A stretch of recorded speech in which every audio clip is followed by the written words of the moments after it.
చంద్రబాబుకు ఓటేస్తే సంక్షేమ పథకాలు ముగింపే. పేదలు మళ్లీ అభివృద్ధి చెందాలంటే వైసీపీ గెలవాలన్న జగన్. కాసేపట్లో రాయ్బరేలీలో రాహుల్ గాంధీ నామినేషన్. హాజరైన సోనియా గాంధీ, ప్రియాంక ఖర్గే.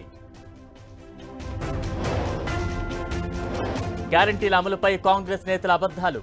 మోసం చేసిన హస్తం పార్టీకి బుద్ధి చెప్పాలన్న హరీష్. 23 హామీలతో తెలంగాణ కాంగ్రెస్ మేనిఫెస్టో విడుదల చేసిన దీపాదాస్ మున్షి. హైదరాబాద్లోనే మకాం వేసిన ఢిల్లీ పోలీసులు.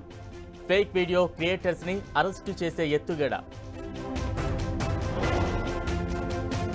ఫోన్ ట్యాపింగ్ వ్యవహారంలో కీలక పరిణామం.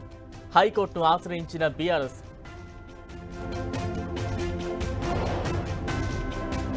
కడప ఎంపీ అవినాష్ రెడ్డికి ఊరట.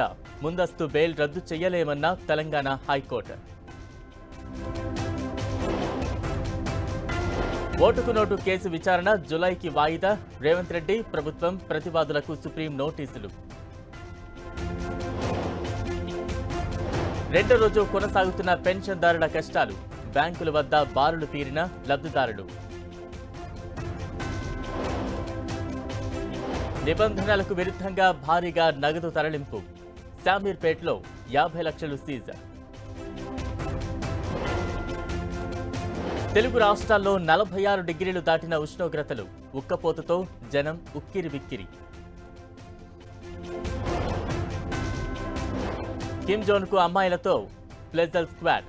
అధ్యక్షుడి ఆనందానికి ఏటా 25 మంది కన్యలు.